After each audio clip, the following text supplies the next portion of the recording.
Big news out in California. The state has voted to ban gas-powered cars by 2035. So in 13 years, all new cars sold in this state where I am right now must be free of greenhouse gas emissions like carbon dioxide, and that paves the way for electric and hydrogen-powered vehicles. And in just 4 years, the state seeks to require, get this, 35% of new cars sold to produce zero emissions. Margo Oge is the former director of the Transportation and Air Quality Office at the EPA. She's currently chair of the board at the International Council on Clean Transportation. Margo, thank you for joining us. First of all, how is this going to work and how is it going to be enforced? Well, let me say this. Today is a great day that California has approved this program. It's going to work very well. If you asked me that question 10 years ago, I would say we will have a lot of challenges, but not at this point. So basically, California approved the program. They have to send this package to the Environmental Protection Agency to seek what is called a waiver. So EPA is going to go through the process, and based on my experience of many years dealing with California programs, I expect that this EPA is going to approve the program. Then we expect at least another 17 states maybe to adopt the program. And altogether, between California and the other states, approximately 40% of new car sales in the U.S. will have to meet the California standards. So it's a pretty big deal. It's a great deal for individuals because zero-emission cars protect public health, protect the environment, reduces emissions, but also it reduces repair costs and the fuel costs. But very important for us to understand is that the transportation sector is the #1 contributor of greenhouse gas emissions. You don't have to go very far. I live in California, you live in California. But regardless of where you live in this country or any other parts of the planet, we have high temperatures, we have flooding, we have drought, we have fires, and all this because we're burning fossil fuel. And transportation is the #1 contributor to climate change. So here's the thing. It all sounds like a great idea, but the question is, can California build the infrastructure it needs to support all these electric cars? It seems like a lot of chargers are going to be needed and really a lot more of electricity as well. So how is this all going to happen within 13 years? Great question. First of all, let me say that half of the electric cars sold in the U.S. are in the state of California. So California has done an outstanding job setting the money aside to put the infrastructure in place.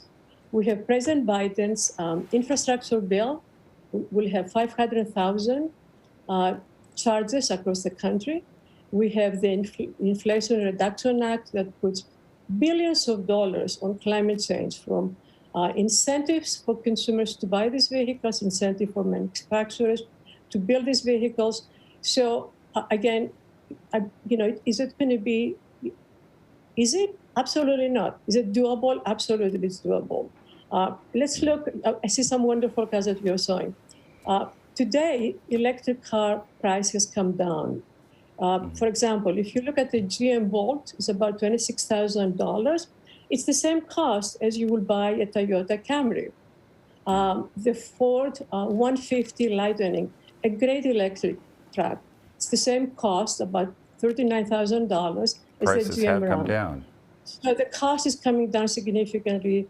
It's going to be more affordable by the consumer, but also let's not forget the amount of resources that President Biden is putting forward with the climate bill, infrastructure bill, and also, Governor Newsom has put over $6 billion for clean cars and clean trucks in the state.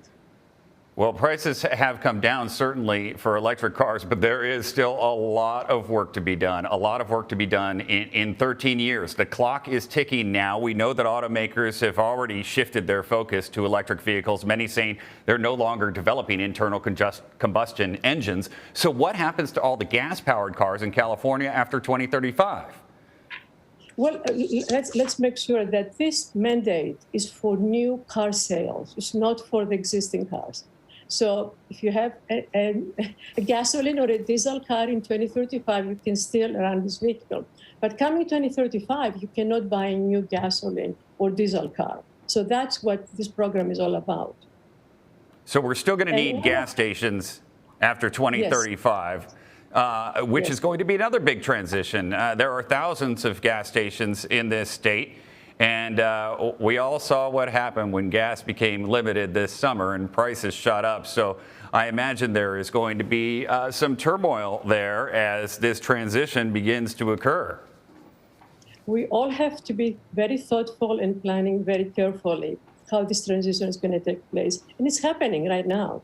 Many gas stations are realizing that eventually the business is going to go away. So they have electric charges.